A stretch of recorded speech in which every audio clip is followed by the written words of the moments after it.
प्राचीन समय के बुद्धिमान लोगों की दिनचर्या कैसी होती थी और वह सुबह से लेकर रात तक कैसे अपनी बुद्धि को और शरीर को मजबूत करते थे, यही हम एक कहानी के माध्यम से जानेंगे। तो चलिए कहानी की शुरुआत करते हैं। दोस्तों, सुबह उठते ही सबसे पहले आप क्या करते हैं?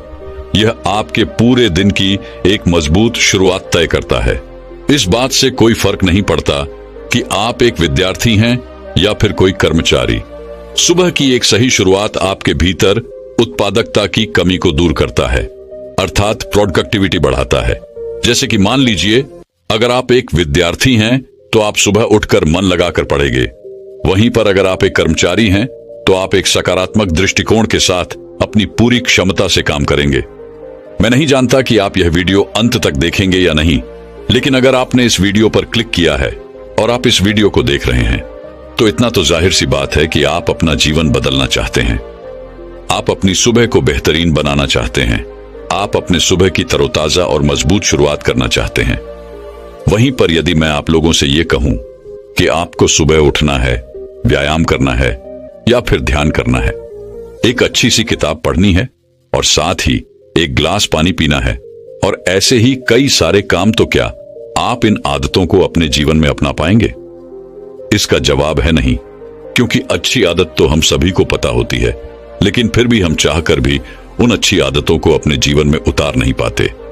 और मैं जानता हूं कि आप में से हर कोई अपने जीवन में उन अच्छी आदतों को उतारना चाहता है, लेकिन वह उसके लिए कोई आसान और छोटा रास्ता ढूंढ रहा है। देखिए, मैं भी यह जानता हूं कि हम सभी अपने दिन की शुरुआत अच्छी करना चाहते हैं ताकि हमारा पूरा दिन अच्छा बीते, सकारात्मक बीते, लेकिन हम चाहकर भी अपने दिन की शुरुआत अच्छी नहीं कर पाते और दिन भी हमारा यूं ही बीत जाता है। हम में से अधिकांश लोग तो केवल तेजी से उठने के कारण ही अपना पूरा दिन यूं ही बर्बाद कर देते हैं, जिसके बाद उन्हें पछतावा होता है। वह ये सोचते रह जाते हैं कि काश मैं जल्दी उठा होता और मैंने अपने इस दिन की शुरुआत अच्छी तरह से की होती, तो आज का ये मेरा दिन बहुत अच्छा जाता। लेकिन क्या केवल सोचने मात्र से आपका ये दिन बेहतर हो सकता है? क्या आपने कभी इसके बारे में सोचा है? तो आज की जो कहानी मैं आपके लेकर आया हूं, इस कहानी के माध्यम से हम सुबह की कुछ ऐसी आदतों के बारे में जानेंगे जिन्हें अपना कर आप अपने जीवन में एक अलग चमत्कार ला सकते हैं। अर्थात आप अपने जीवन को पूरी तरह से बदल सकते हैं और आपका हर एक दिन, हर एक सुबह पहले से कहीं ज्यादा बेहतरीन हो जाएगी। आपकी सुबह सकारात्मक होगी, जिस कारण आपका पूरा दिन बेहतर से बेहतरीन होने लगेगा और आप जैसे चाहेंगे आप अपना दिन वैसा बना सकते हैं। बहुत समय पहले की बात है, एक नगर में विजय नाम का एक व्यक्ति रहता था जो अपने जीवन में कुछ करना चाहता था। वह पैसा कमाना चाहता था, नाम कमाना चाहता था, लोगों के बीच अपनी पहचान बनाना चाहता था, लेकिन वह अपनी बुरी आदतों के कारण बहुत परेशान था। वह अपने इन बुरी आदतों को बदलना तो चाहता था, लेकिन वह चाहकर भी अपनी इन बुरी आदतों से पीछा नहीं छुड़ा पा रहा था। वह हर रोज देरी से उठता और उठते ही वह स्नान करता। उसके बाद वह नाश्ता करता। वह जल्दबाजी में अपने काम पर निकल जाता और अधिकांश ही वह अपने दफ्तर तक पहुंचने में देर कर देता, जिस कारण उसका मालिक उसे बहुत खरी खोटी सुनाया करता था और इसी वजह से उसका पूरा दिन भी बेकार हो जाया करता। वह दिन भर क्रोधित रहता, परेशान रहता, चिड़चिड़ा रहता और दूसरी तरफ जब वो शाम को थका हारा घर लौटता तो घर पर भी उसे तरह तरह के ताने सुनने को मिलते, जिस कारण वो बहुत परेशान रहने लगा था। वो बहुत चिंतित रहने लगा था। उसे कुछ भी समझ नहीं आ रहा था कि आखिर वह क्या करे, किस तरह से अपने इन बुरी आदतों से छुटकारा पाए, किस तरह से वह अपने जीवन में वह हासिल करे जो वो चाहता है।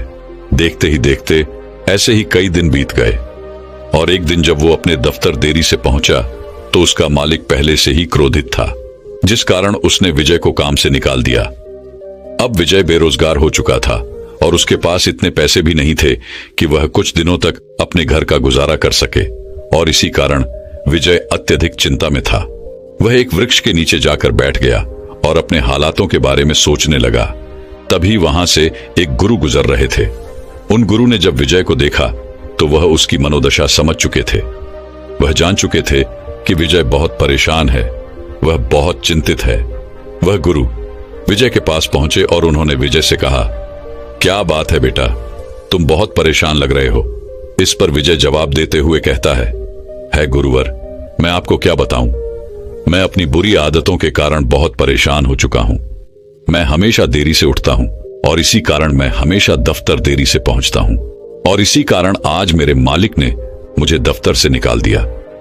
अब तो मेरे पास मेरी नौकरी भी नहीं रही। मेरे पास तो इतने पैसे भी नहीं है कि कम से कम कुछ दिनों के लिए मैं अपने परिवार का गुजर बसर कर सकूं। मैं तो अपने जीवन में कुछ बड़ा करना चाहता था, पैसे कमाना चाहता था, नाम कमाना चाहता था, लोगों के बीच अपनी पहचान बनाना चाहता था, लेकिन आज मेरे पास कुछ भी नहीं है। अब आप ही बताइए मैं क्या करूं। इस पर वह गुरु विजय से कहते हैं, बेटा, इतनी बड़ी जिंदगी में क्या एक छोटी सी आदत अपनाना तुम्हारे लिए इतना मुश्किल काम है। अगर तुम कुछ अलग करना चाहते हो, कुछ बड़ा करना चाहते हो, अपना नाम कमाना चाहते हो, पैसा कमाना चाहते हो, तो याद रखो कि तुम्हें वह नहीं करना जो दुनिया कर रही है। तुम्हें तो कुछ अलग करना होगा। तुम्हें कुछ अलग करने की हिम्मत दिखानी होगी। ये जज्बा ही तुम्हें कुछ अलग पहचान दिलाएगा और तुम्हें उस मुकाम तक पहुंचाएगा जहां लोग आपको आपके नाम से नहीं बल्कि आपके काम से जानेंगे। और इसकी शुरुआत तुम्हें अपने उन आदतों से करनी होगी जिन आदतों के कारण तुम आज इतने परेशान हो, जिनके कारण आज तुम यहां पर हो। इस पर विजय कहता है गुरुवार, मैंने अपनी आदतों को बदलने की कोशिश की है। मैंने कई तरीके अपनाए, कई तरह की कोशिशें की, लेकिन मैं हर बार नाकामयाब रहा। मैं अपनी आदतों को नहीं बदल पाया और इसी वजह से तो आज मेरी यह हालात है। इस पर वह गुरुवर विजय से कहते हैं, क्योंकि बेटा, तुम वो कर रहे थे जो लोग कर रहे हैं। तुमने कुछ अलग करने की कोशिश ही नहीं की। तुम्हें जिसने जो बताया तुमने वो तरीका अपना लिया। क्या तुमने इसे अपने जीवन में उतार कर देखा? क्या तुमने इसे अपने तरीके से अपना कर देखा? इस पर विजय कहता है, नहीं गुरुवर, मुझे जिसने जो भी बताया, जैसे भी बताया, मैंने उसे उसी तरीके से अपनाया, लेकिन फिर भी मैं उन्हें अपना ना सका। तभी वह गुरुवर कहते हैं, बेटा, आज मैं तुम्हें कुछ ऐसी आदतें बताने जा रहा हूं जो बहुत छोटी सी हैं, लेकिन तुम्हारे जीवन में बहुत बड़ा बदलाव लाने में सक्षम है। यदि तुम इन आदतों को अपने जीवन में उतार लेते हो तो तुम अवश्य ही अपने जीवन में सफलता प्राप्त कर पाओगे। तुम जैसे चाहोगे तुम अपना जीवन वैसे ही बिताओगे। तभी विजय कहता है गुरुवर, बताइए वह कौन सी आदतें हैं? कृपया करके मेरा मार्गदर्शन करें। इस पर गुरुवर विजय से कहते हैं, बेटा, सबसे पहली आदत है कि भीड़ से पहले उठो। तुमने देखा होगा कि अधिकांश लोग 9 बजे, 10 बजे या फिर 11 बजे तक उठते हैं और ऐसे उनका आधा दिन तो यूं ही निकल जाता है। लेकिन जब तक उन बाकी लोगों से सुबह जल्दी उठते हो तो तुम पहले ही उन बाकी लोगों के मुकाबले सबसे अमीर हो, क्योंकि तुम उनके मुकाबले 3-4 घंटे पहले हो चुके हो और पूरे दिन में तुम्हारे पास अब 3-4 घंटे उनसे कहीं ज्यादा है। अर्थात अब तुम्हारे पास 3-4 घंटे अधिक समय है और इस समय का इस्तेमाल तुम अपने लक्ष्य को प्राप्त करने में लगा सकते हो। तभी विजय कहता है गुरुवर, आपने तो इतनी आसानी से कह दिया कि सुबह 5 या 6 बजे उठो, लेकिन मैं उठूंगा कैसे? अगर यह इतनी आसान आदत होती तो क्या मैंने इसे पहले ही नहीं अपना दिया होता? इस पर वह गुरु मुस्कुराने लगे और विजय से कहते हैं, बेटा, तुमने देखा होगा कि आजकल हर कोई घंटी वाली घड़ियों का इस्तेमाल करते हैं जिससे वह सुबह जल्दी उठ सके। लेकिन जब सुबह सुबह उनकी नींद गहरी होती है, उसी वक्त वह घंटी घड़ी बजने लगती है और ऐसे में उनकी नींद में अवरोध पड़ने लगता है और तब वह व्यक्ति उस घड़ी की घंटी को बंद करके फिर से सो जाते हैं। और यहीं से शुरू होती है आपकी जादुई सुबह, अर्थात दिन भर चिड़चिड़ापन जो पूरे दिन बरकरार रहता है। इसीलिए यह कोशिश करो कि जैसे ही आपकी घंटी बजे, आप पहले ही घंटी के साथ अपने बिस्तर को छोड़ दे और उठकर तैयार हो जाए। इससे आपकी सुबह बेहतरीन हो जाएगी, आप तरोताजा महसूस करेंगे और इसी समय आपके भीतर सकारात्मकता का प्रभाव भी होगा, जिससे पूरे दिन आपका मस्तिष्क केवल सकारात्मक विचारों पर ही काम करता है। दोस्तों, विज्ञान के अनुसार भी सुबह इस समय में आपके भीतर एनर्जी का लेवल सबसे हाई होता है। विज्ञान भी यही कहता है कि सुबह जल्दी उठने से हमारे दिमाग पर तनाव कम पड़ता है और हमारा मस्तिष्क कुछ ऐसे हार्मोन्स छोड़ता है जिनके कारण हम दिन भर तनाव मुक्त रहते हैं और हमारा पूरा दिन खुशनुमा रहता है। हम पूरे दिन तरोताजा और अच्छा महसूस कर पाते हैं।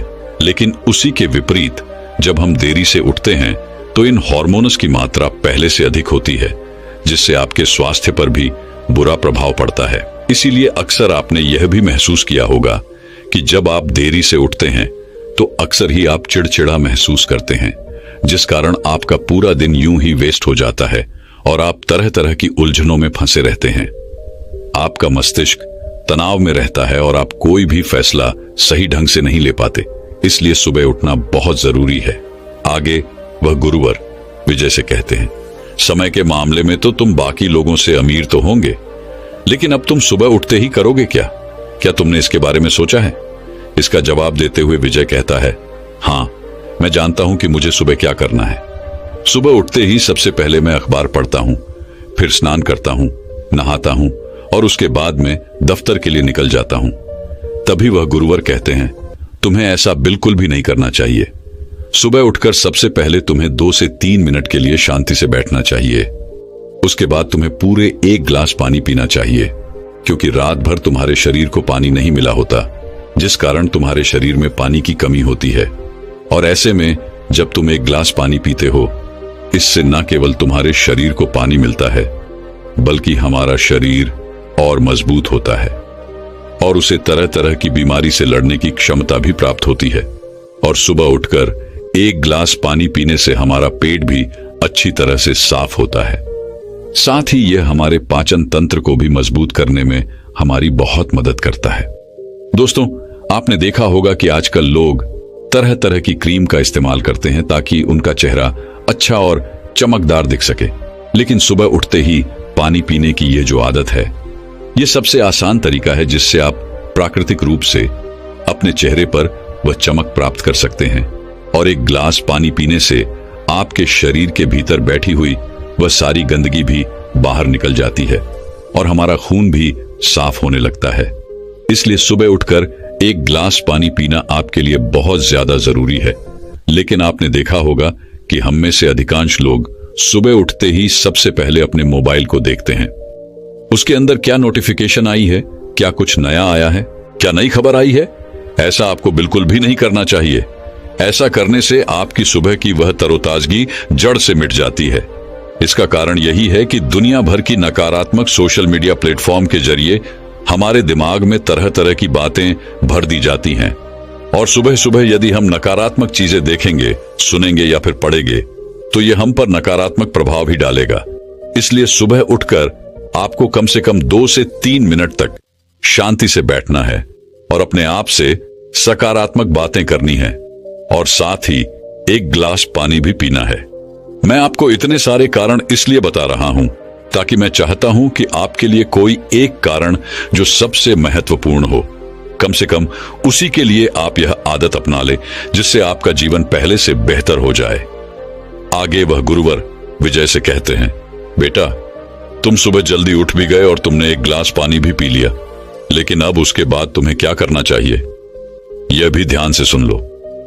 आगे वह गुरुवर विजय को अगली आदत बताते हुए कहते हैं, 1 गिलास पानी पीने के बाद हम में से अधिकांश लोग नाश्ता करने चले जाते हैं, लेकिन तुम्हें ऐसा नहीं करना है।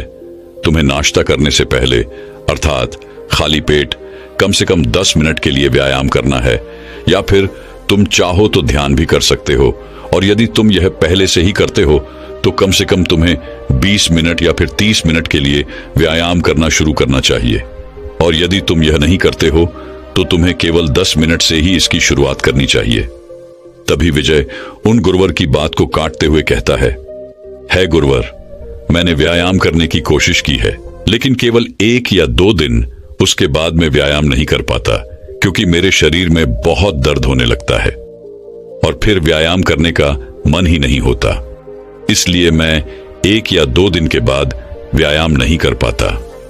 इस पर वह गुरु मुस्कुराने लगे और विजय से कहते हैं, बेटा, शुरुआती दिनों में आपको व्यायाम करने में थोड़ी सी परेशानी तो अवश्य आएगी, बदन भी दर्द होगा, क्योंकि आपके शरीर को व्यायाम करने की आदत नहीं है और आपने अचानक ही व्यायाम करना शुरू कर दिया, जिससे आपके शरीर की ऊर्जा की खपत होती है, जिससे आंख थकान महसूस करने लगते हैं, आंख को दर्द भी महसूस होता है और इसी कारण हम व्यायाम करना छोड़ देते हैं। लेकिन 3 से 4 दिन के बाद यदि तुम लगातार व्यायाम करते हो तो तुम्हारा यह दर्द खत्म हो जाएगा और देखते ही देखते यह तुम्हारी आदत भी बन जाएगी और व्यायाम करने से तुम पहले से अधिक तरोताजा महसूस कर पाओगे। तुम पूरे दिन भर अपने शरीर में वह ऊर्जा महसूस कर पाओगे और इससे तुम्हारे शरीर में सकारात्मक ऊर्जा का प्रवाह भी होगा, जिससे तुम दिन भर कोई भी फैसले बड़ी आसानी से ले पाओगे। व्यायाम करने से हमारा मस्तिष्क काफी चुस्त और तंदुरुस्त रहता है। आगे वह गुरुवर विजय से कहते हैं, बेटा तुम सुबह उठे, तुमने एक गिलास पानी पिया और उसके बाद तुम व्यायाम भी कर चुके, लेकिन अब आगे तुम्हें क्या करना चाहिए? इस पर विजय कहता है गुरुवर, अब मुझे स्नान कर लेना चाहिए और उसके बाद एक अच्छा सा नाश्ता करना चाहिए। तभी गुरुवर विजय से कहते हैं, नहीं, तुम्हें ऐसा बिल्कुल नहीं करना। जब तुम व्यायाम कर लोगे या फिर ध्यान कर लोगे तो उसके तुरंत बाद तुम्हें अपने आप से सकारात्मक बातें करनी है, क्योंकि यही बिल्कुल सही समय है। जब आप ध्यान के तुरंत बाद स्वयं से कुछ सकारात्मक वाक्य कहते हो तो ऐसे समय पर हमारा पूरा ध्यान केवल हमारे वाक्य पर होता है और यह बात सीधे हमारे अवचेतन मन तक पहुंचती है, जिससे हमारा अवचेतन मन सकारात्मक होने लगता है।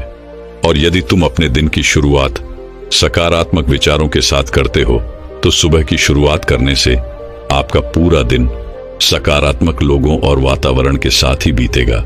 और जब तुम्हारा हर एक दिन सकारात्मक होने लगता है, जब तुम्हारा हर एक दिन सकारात्मक बीतने लगता है तो तुम अच्छा महसूस कर पाते हो, तुम खुश महसूस कर पाते हो और देखते ही देखते तुम्हारा पूरा जीवन परिवर्तित होने लगता है।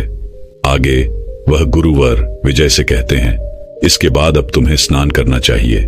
स्नान के बाद तुम्हें नाश्ता करना चाहिए, लेकिन याद रहे कि तुम्हें नाश्ते में फलों का सेवन करना चाहिए या फिर तुम कुछ ऐसा नाश्ता कर सकते हो जो बहुत हल्का हो, आसानी से पच सके, जिससे तुम्हारे शरीर को उस नाश्ते को पचाने में ज्यादा मेहनत नहीं करनी पड़े और तुम्हारा शरीर भी ज्यादा ऊर्जावान बना रहेगा। आगे वह गुरुवर विजय को अगली आदत बताते हुए कहते हैं, नाश्ता करने के बाद अब तुम्हें यह निर्धारित करना है कि तुम्हें आज के दिन कौन कौन से काम पूरे करने हैं। तुम्हें एक पेन और पेपर पर वो सारे काम लिखो जो आज के दिन तुम्हें पूरे करने हैं। और सच कहूं तो यह बहुत मुश्किल भी नहीं है, लेकिन अक्सर यह हर दिन एक ही जैसा होता है। दोस्तों, मान लीजिए जैसे कि आप एक विद्यार्थी हैं तो आपको विद्यालय जाना होगा और विद्यालय से आने के बाद आपको जो भी घर काम मिला है वह आपको पूरे करने होंगे और उसके बाद आप चाहें तो पढ़ाई कर सकते हैं या फिर आप चाहे तो खेलने जा सकते हैं और उसके बाद बीच बीच में आप भोजन भी ग्रहण कर सकते हैं और फिर शाम को अपना भोजन ग्रहण करने के बाद आप सो जाएंगे। कुछ इसी तरह से एक कर्मचारी का भी रूटीन होता है और आप चाहें तो समय अनुसार इसमें बदलाव भी ला सकते हैं। जैसे कि मान लीजिए आप कोई नौकरी करते हैं और आज के दिन कोई छुट्टी है, तो आज आप यह तय कर सकते हैं कि आप कुछ अलग करने वाले हैं। आप उसके अनुसार अपने समय में बदलाव भी कर सकते हैं। यह आदत भले ही छोटी सी है और हो सकती है कि यह आपको ऊहाव भी लगे, लेकिन यकीन मानिए कि यह रोज रोज आपको यह समझाए कि आखिर आपने कल क्या किया था और आज क्या किया है, आप पहले से कितना बेहतर हुए हैं, यह देखने में यह आपकी बहुत मदद करेगा। आगे वह गुरुवर विजय से कहते हैं, अगली आदत जो तुम्हें तुम्हारा लक्ष्य पाने में तुम्हारी मदद करेगी और वह है कदम उठाना, क्योंकि हम में से अधिकांश लोग अपने लक्ष्य को पाने के लिए कदम ही नहीं उठाते। वे लोग यह सोचते हैं कि कोई और आकर उनकी मदद करेगा, लेकिन ऐसा कभी नहीं होने वाला। दोस्तों, मानसिक दर्शन अर्थात विजुअलाइजेशन, क्या आप यह मानते हैं कि जिस लक्ष्य को हम अपने जीवन में पाना चाहते हैं उसे हासिल करने के लिए हमें उसे रोज याद रखना जरूरी है? वैसे इसके ऊपर हमने अलग से एक वीडियो बना रखा है, आप चाहें तो उसे भी जाकर के देख सकते हैं। हमें उस लक्ष्य को रोज महसूस करना जरूरी है, अपने सांसों से उसे अपने अंदर अर्थात अपने अंतर मन में लाना जरूरी है। यह चीज भले ही आपको छोटी सी लग रही हो, लेकिन यह हमारे लक्ष्य को पाने के लिए उतनी ही बड़ी भूमिका निभाती है। केवल रोज 5 से 10 मिनट के लिए मानसिक दर्शन करने पर न केवल हम अपने औचित्य मन को फिर से तैयार करते हैं, बल्कि उन लक्ष्यों को भी अपने जीवन में पाने के लिए उन्हें आकर्षित करते हैं। इसलिए विजुअलाइजेशन अर्थात मानसिक दर्शन सुबह का एक बहुत महत्वपूर्ण हिस्सा है और यह आप सभी के जीवन में होना ही चाहिए, आप सभी के हर एक दिन में होना ही चाहिए। और इसे आप अपने समय के अनुसार, अपनी सुविधा के अनुसार किसी भी समय कर सकते हैं, जैसे सुबह उठने के तुरंत बाद, या फिर ध्यान करने के बाद, या नहाने के बाद। और अगर नहाने के बाद तुरंत आप उस शक्ति का स्मरण करते हैं तो अवश्य ही वह आपके जीवन का हिस्सा बन जाएगी। दोस्तों, ईश्वर का स्मरण करना और उन्हें धन्यवाद देना न केवल हमें एक सकारात्मक दृष्टिकोण प्रदान करता है, बल्कि हमारे सशक्त विचारों को, हमारे लक्ष्य को, मानसिकता को, हमारी कृतज्ञ स्वभाव को इस ब्रह्मांड से जोड़ देता है। और जब आप उस शक्ति से जुड़ जाते हैं तो आपके पास पूरे दिन भर हर बड़ी से बड़ी चुनौती का सामना करने के लिए सकारात्मक दृष्टिकोण होता है।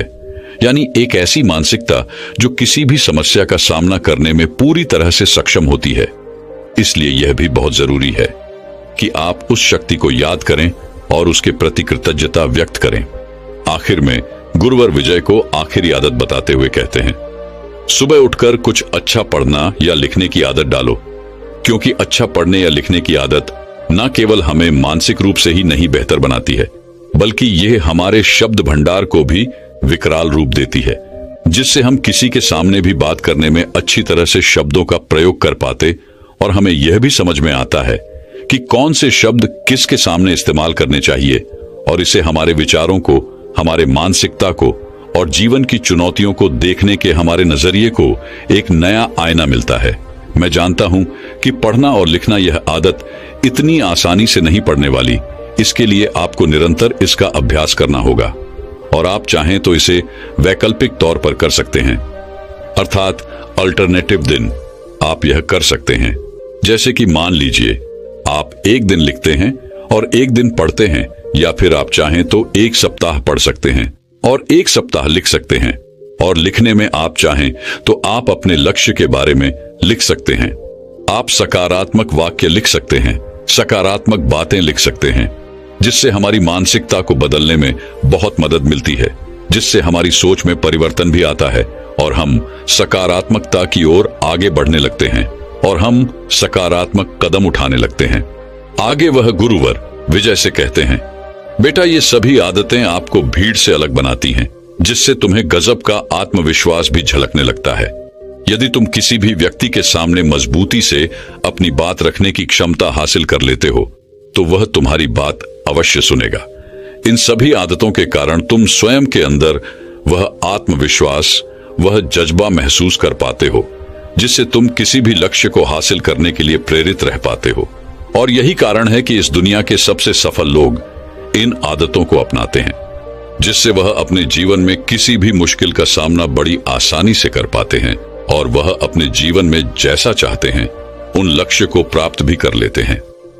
इतना कहकर वह गुरुवर शांत हो गए और अपने मार्ग में आगे की ओर बढ़ चले। विजय वहीं पर बैठा हुआ था और उन गुरु की सारी बातों के बारे में सोच रहा था, विचार कर रहा था, और उसे यह भी समझ में आ चुका था कि वह अब तक क्या गलतियां कर रहा था। वह क्यों अब तक अपने लक्ष्यों से इतना दूर है। उसने अगले दिन से ही उन गुरु की सभी बातों को अपने जीवन में उतारना शुरू कर दिया और देखते ही देखते उसका पूरा जीवन बदलने लगा। दोस्तों, यदि आप भी अपने जीवन में कुछ बड़ा हासिल करना चाहते हैं, कुछ अलग पाना चाहते हैं, तो आपको भी यह आदतें अपनानी चाहिए। तो दर्शकों, चलिए अब मन को नियंत्रित करने की अगली रोचक कहानी की शुरुआत करते हैं। दोस्तों, बहुत समय पहले की बात है। एक नगर में एक बहुत ही प्रसिद्ध गुरु रहा करते थे। उनकी ख्याति दूर दूर तक फैली हुई थी। उनके पास लोग दूर दूर से आया करते थे। एक दिन वह अपने शिष्यों को कुछ उपदेश दे रहे थे। वह कह रहे थे, हमारा मन बहुत शक्तिशाली है, इसकी शक्ति अपार है। जिसने भी अपने मन पर नियंत्रण पा लिया वह अपने जीवन में कुछ भी पा सकता है। अपने मन का इस्तेमाल करके तुम वो सब कर सकते हो, तुम वो सब पा सकते हो जो तुम चाहते हो, और इसमें तुम्हें कोई नहीं रोक सकता। वहां पर उपस्थित सभी शिष्य उन गुरु की सारी बातें ध्यानपूर्वक सुन रहे थे। तभी एक शिष्य खड़ा हुआ और उसने उन गुरुवर से कहा, गुरुवर, आखिर यह मन क्या है? हम कौन हैं? और इस ब्रह्मांड में हमारा अस्तित्व क्या है? इस पर गुरु मुस्कुराने लगे और अपने उस शिष्य से कहते हैं, तुम कौन हो? पहले तुम मुझे यह बताओ। इस पर मनुष्य कहता है, हे गुरुवर, मैं एक लड़का हूं। मैं आप ही के साथ इसी आश्रम में रहता हूं। मेरा नाम पृथ्वी है और मैं आपका एक शिष्य हूं। इस पर वह गुरु अपने उस शिष्य से कहते हैं, ठीक है, मैं ये समझ गया कि तुम्हारा नाम पृथ्वी है और तुम मेरे साथ मेरे आश्रम में ही रहते हो। तुम मेरे एक शिष्य हो, लेकिन यह तो तुम्हारा शरीर है जो हमें इस दुनिया में दिखाई दे रहा है, लेकिन आपके भीतर जो आपके शरीर को चलाने वाली शक्ति है वह तो दिखाई नहीं देती, और शरीर को चलाने वाली चैतन्य शक्ति को ही हम आत्मा कहते हैं। तभी मनुष्य एक बार फिर उन गुरुवर से कहता है, हे गुरुवर, यह आत्मा क्या होती है? इस पर वह गुरुवर अपने शिष्य के इस सवाल का जवाब देते हुए कहते हैं, भंते, आत्मा हमें दिखाई नहीं देती, हम उसे केवल महसूस कर सकते हैं। ठीक उसी तरह जिस तरह यह हवा, जिसे हम देख नहीं सकते लेकिन इसे हम महसूस जरूर कर सकते हैं। दोस्तों, ठीक उसी तरह से बिजली भी है। बिजली से चलते पंखे को हम देख सकते हैं, लेकिन बिजली अर्थात उसे चलाने वाली ऊर्जा अदृश्य है। बिजली के बिना उस पंखे का कोई अस्तित्व नहीं। आगे वह गुरु अपने शिष्य से कहते हैं, ठीक इसी प्रकार हमारी आत्मा जब हमारे शरीर को छोड़कर चली जाती है तो हमारे शरीर का कोई अस्तित्व नहीं रह जाता। हमारा अस्तित्व वहीं पर समाप्त हो जाता है, जिसे हम मृत्यु कहते हैं। तभी मनुष्य एक बार फिर से खड़ा होता है और उन गुरुओं से कहता है, आप तो हमें मन के बारे में बता रहे थे, फिर आखिर हमारे मन और हमारी आत्मा का क्या संबंध है? इस पर वह गुरु कहते हैं, अपने शिष्य को समझाते हुए कहते हैं, भंते, हमारी आत्मा 3 काम करती है, मन, बुद्धि और संस्कार। चलो मैं तुम्हें इसे एक उदाहरण के तौर पर समझाता हूं। जब भी तुम्हारे सामने परीक्षा निकट होती है तो उस समय तुम्हें अधिक से अधिक पाठ्यक्रमों को याद करने की आवश्यकता पड़ती है, और ठीक उसी समय हमारे मन में से एक आवाज आती है कि मैं इतना सब कुछ एक दिन में याद नहीं कर सकता, लेकिन हां, मैं नकल जरूर कर सकता हूं, या फिर मैं किसी से पूछ सकता हूं। ठीक इसी प्रकार हमारे मन में कई प्रकार के विचार उत्पन्न होने लगते हैं, और जब आप इन सब विचारों को पढ़कर किसी एक विचार पर निर्णय लेते हैं, अर्थात किसी एक विचार पर संकल्प लेते हैं, तो इसी फैसले को बुद्धि कहते हैं। और वहीं पर यदि आपकी बुद्धि भी आपसे यही कहती है, हां, तुम नकल करके अवश्य ही उत्तीर्ण हो जाओगे और ऐसा करना सही है, तो ये हो गया आपका संस्कार। और एक बार यदि आपका संस्कार बन गया तो सोच किसी काम की नहीं रह जाती, संस्कार ही हमारे व्यवहार में रह जाता है। जैसे कि अभी आप किसी के बच्चे हैं, किसी के भाई, किसी के बहन, किसी की माता या फिर पिता, सभी के जीवन में आप एक अलग और अहम भूमिका निभाते हैं। आपकी अलग अलग जिम्मेदारियां भी हैं, लेकिन आप हैं तो एक ही। ठीक इसी प्रकार हमारी आत्मा भी है, वह है तो एक ही, लेकिन वह 3 अलग अलग काम करती है, मन, बुद्धि और संस्कार। और हमारी आत्मा की सबसे पहली सोच में शक्ति है मन, क्योंकि हमारा मन बहुत शक्तिशाली होता है। इसमें अपार शक्ति होती है। मन में ही सोचने और विचारने की क्षमता होती है। हमारे मन में ही इच्छा शक्ति और कल्पना शक्ति जागती है। मन से ही हम महसूस करते हैं, और जब हम अपने मन की सख्ती के अधीन हो जाते हैं तो हम अपने हर कार्य को मन की संतुष्टि के लिए करने लगते हैं। जो कार्य सरल होता है उसे तो हम बड़ी आसानी से कर लेते हैं, लेकिन जो भी कार्य थोड़ा सा भी मुश्किल होता है, जिन्हें पूरा करने में हमें थोड़ी मेहनत करनी पड़ती है, उसके लिए हमें एक सशक्त विचार और मजबूत संकल्पनाओं की आवश्यकता पड़ती है। लेकिन जब हम उस कार्य को नहीं कर पाते तो हम अपने आप को, अर्थात अपने मन को दोष देने लगते हैं, उसे कोसने लगते हैं। लेकिन हम ये भूल जाते हैं कि हमारा मन अत्यधिक चंचल है, ठीक उसी चंचल घोड़े की तरह जो हर दिशा में लगातार भागता रहता है। मन उस जिद्दी बच्चे की तरह होता है जो किसी की बात नहीं मानता, और अंततः उसे जो चीज चाहिए वह उसे हासिल करके ही रहता है। और जब हम अपने आत्मा के अस्तित्व को नकार करके शरीर को ही अपनी पहचान बनाते हैं तो हम अपने मन के अधीन हो जाते हैं। इतना ही नहीं, हम अन्य व्यक्तियों के मन को लुभाने वाले वस्त्रों और तरह तरह की चीजों का आचरण भी करने लगते हैं। तभी मनुष्य उन गुरुवर से कहता है, हे गुरुवर, तो क्या केवल हमारे मन हमें केवल भटकाने का ही कार्य करता है? क्या इसका और कोई कार्य नहीं? इस पर वह गुरु कहते हैं, उस शिष्य से कहते हैं, भंते, हमारे मन का दूसरा पहलू भी है। हमारा मन अन्य शक्तियों और संभावनाओं का भंडार है। जब से इस ब्रह्मांड की उत्पत्ति हुई है तब से ही हमारा मन भी है, और यह नश्वर है, अर्थात इसे कभी मारा नहीं जा सकता। यह एक शरीर छोड़कर दूसरे शरीर में बस जाता है, और जब हम यह महसूस कर पाते हैं कि हमारा अस्तित्व इस नश्वर शरीर से कहीं आगे है, तब हम यह भी समझ पाते हैं कि हमारी आत्मा इस ब्रह्मांड का एक अंश है। हम अपने मन के अनंत शक्ति को महसूस कर पाते हैं। इस दुनिया में जन्म लेने वाले महान वैज्ञानिक और बड़े से बड़े लोग भी अपने मन का केवल 15% हिस्सा ही इस्तेमाल कर पाए हैं, और जब केवल 15% शक्तियां हासिल करने के बाद भी वह अपना नाम अमर कर गए। तो जरा एक बार के लिए अंदाजा लगाइए कि अगर आपने अपने मन का 100% इस्तेमाल कर लिया तो आप किस प्रकार की संभावनाओं को हासिल कर सकते हैं। एक औसत व्यक्ति अपने मन का केवल 5% हिस्सा ही इस्तेमाल कर पाता है, और बची हुई सारे 95% शक्तियां हमारे मित्र के साथ ही यूं ही व्यस्त हो जाती हैं। हमारे मन में हर रोज हजारों विचार जन्म लेते हैं, और जब वैज्ञानिकों ने हमारे मन पर शोध की तो उन्हें पता लगा कि ये मुख्य 4 प्रकार के होते हैं, जिनमें सबसे पहला है सकारात्मक विचार। लेकिन इनकी मात्रा बहुत कम होती है। जो भी व्यक्ति सकारात्मक विचार रखता है वह जीवन में कुछ भी हासिल कर सकता है। वह हमेशा खुश और आनंदित रहता है। वह किसी भी बड़ी से बड़ी समस्या या परिस्थितियों का सामना करने में सक्षम होता है। अगला है नकारात्मक विचार। इसमें बुराई, कमजोरी और विकृत मानसिकता वाले विचारों का समावेश होता है। ऐसे व्यक्ति हमेशा एक दूसरे से शिकायत करते रहते हैं। वह एक दूसरे से जलते हैं, ईर्ष्या करते हैं, और वह अपने जीवन में कभी कुछ हासिल नहीं कर पाते। तीसरा है आवश्यक विचार। ये ऐसे विचार होते हैं जो हमारे दिनचर्या से संबंधित होते हैं, जैसे आज मुझे इस काम को इतने समय पर पूरा करना है, आज मुझे इतने सारे काम करने हैं, इन लोगों से मिलना है, इनसे बातें करनी है, मुझे ये करना है, मुझे वो करना है। ऐसे ही कई प्रकार के विचार जो हमारी दिनचर्या से संबंधित होते हैं, और ये सभी हमारे लिए आवश्यक विचार होते हैं। हम दिन भर जो भी कार्य करते हैं वो हमारे आवश्यक विचारों के कारण ही होता है। चौथा है व्यस्त विचार। इसमें जितने भी विचार होते हैं वह सभी बीती घटनाओं से प्रेरित होते हैं।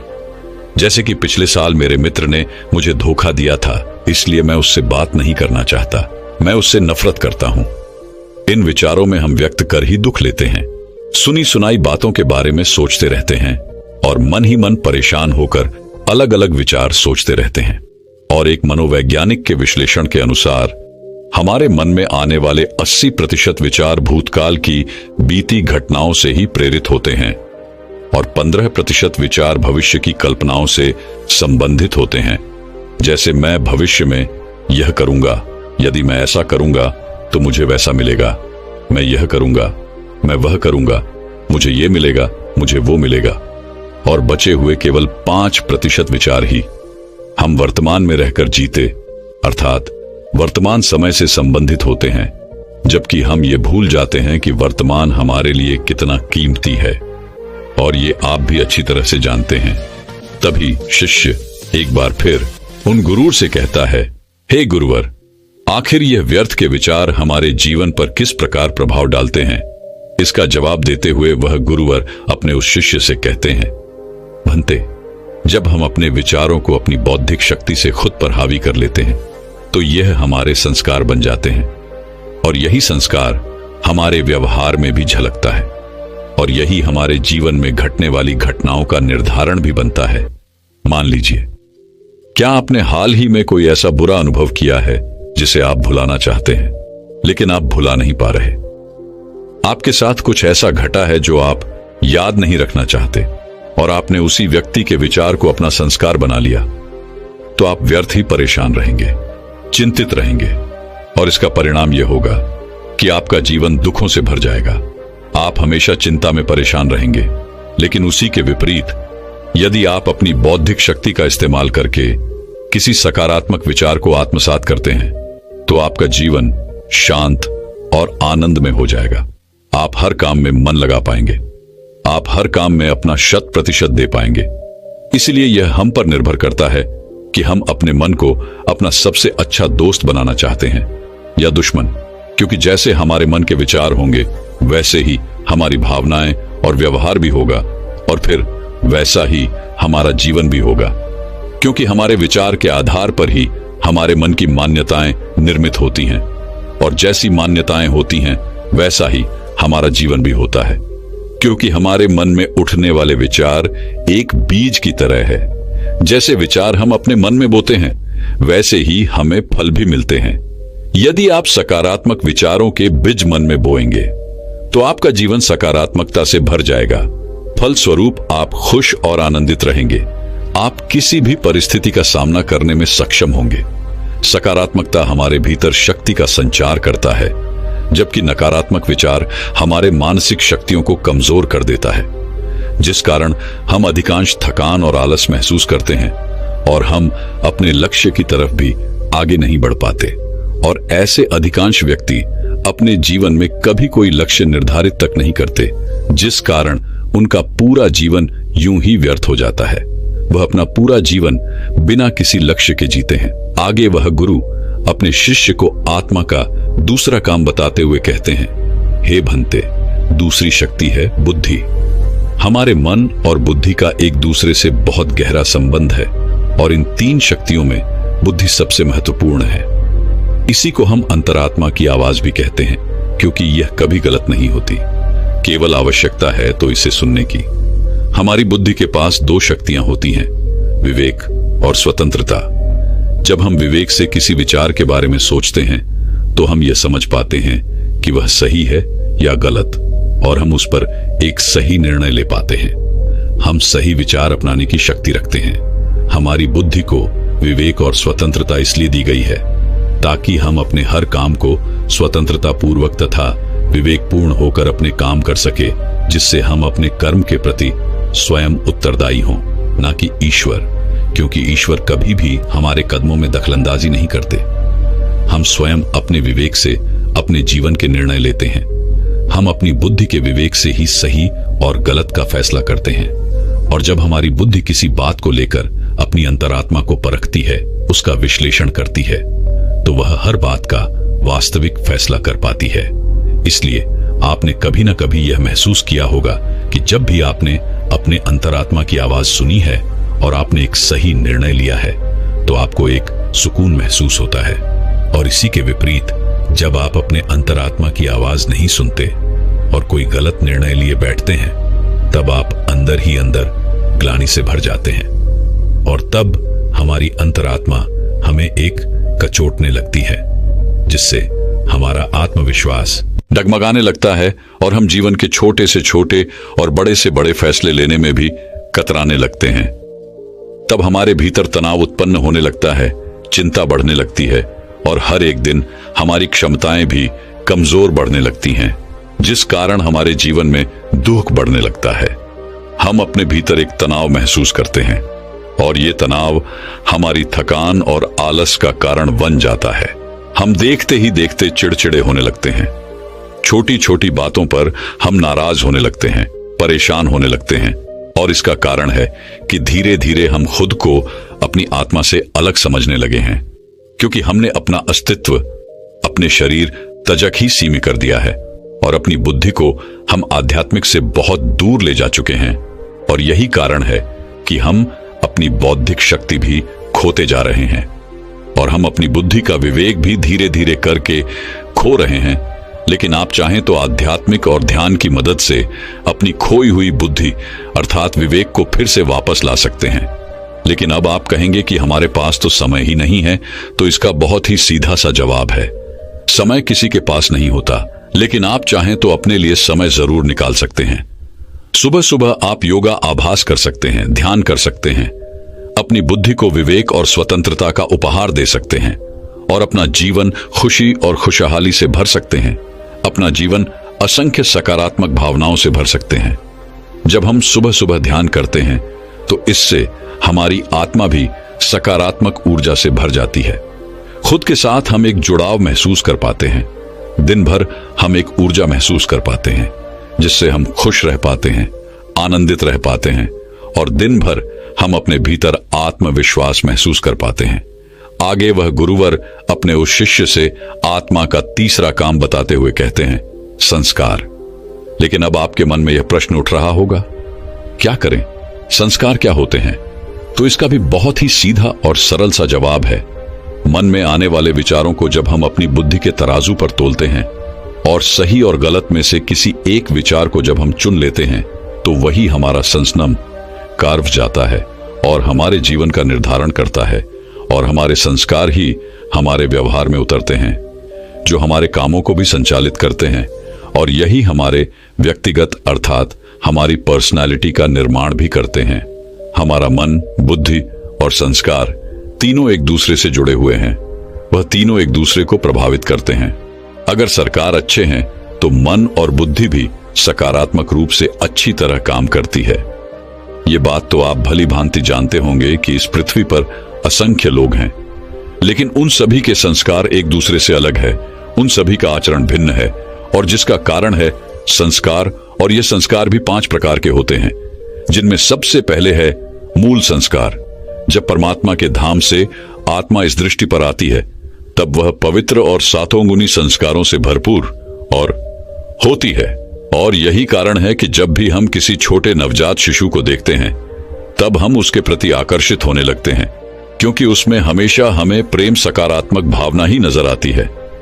लेकिन जैसे जैसे वह बच्चा बड़ा होने लगता है, तो वह भी इस समाज की सीमित मानसिकताओं में बड़ा होने लगता है, और धीरे धीरे वह अपने अस्तित्व को भूल जाता है।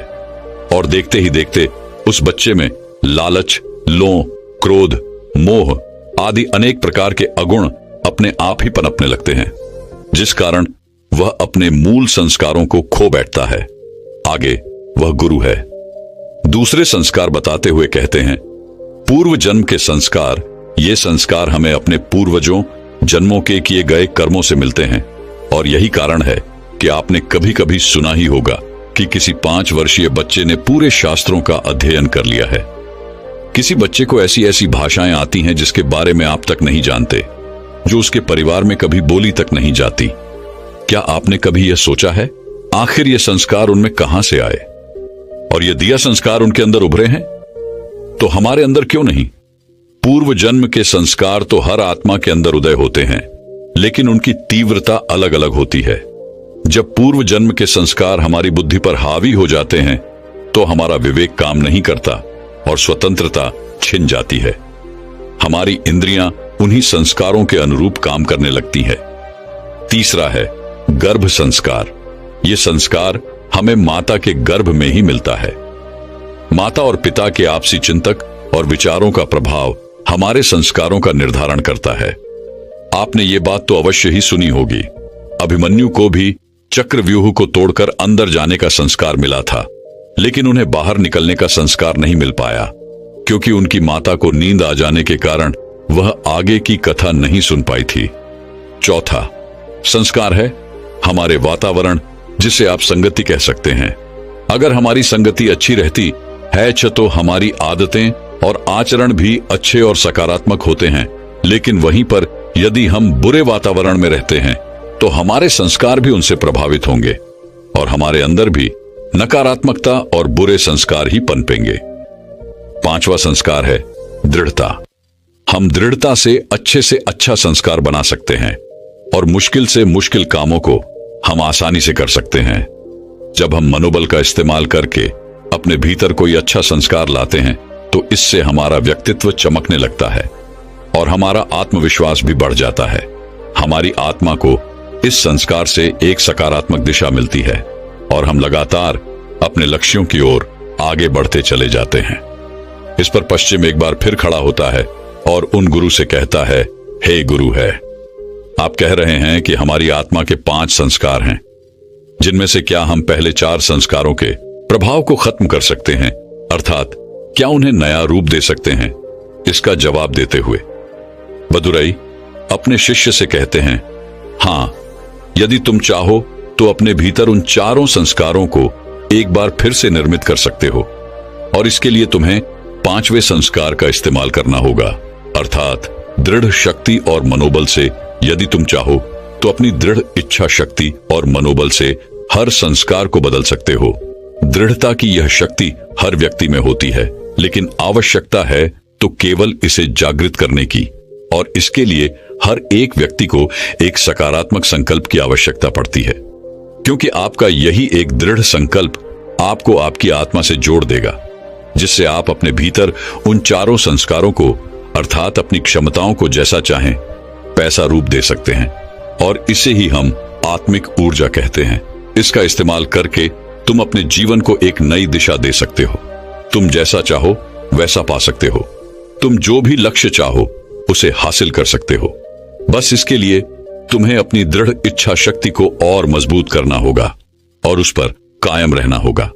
इतना कहकर वह गुरुवर शांत हो गए और शिष्य भी अच्छी तरह समझ चुका था कि आखिर उसे क्या करना है, वह किस तरह से इन सभी शक्तियों का इस्तेमाल करेगा और अपने जीवन में अपने लक्ष्य को हासिल करेगा। दोस्तों, मैं उम्मीद करता हूं कि यह कहानी सुनने से आपके जीवन में अच्छे बदलाव आए होंगे। आपको इस वीडियो से क्या सीखने मिला ये कमेंट करके जरूर बताएं और अपने परिवार, दोस्तों या आपके करीबी इंसान के साथ ये कहानी शेयर करके उन्हें भी इस ज्ञान से परिचित करवाएं। बाकी अगर आपको यह वीडियो दिल से अच्छी लगी हो तभी इस वीडियो को लाइक कर देना, और आपने अब तक इस चैनल को सब्सक्राइब न किया हो तो चैनल को सब्सक्राइब भी जरूर कर देना। आपका हर दिन शुभ हो और खुशियों से आपका जीवन भरा रहे।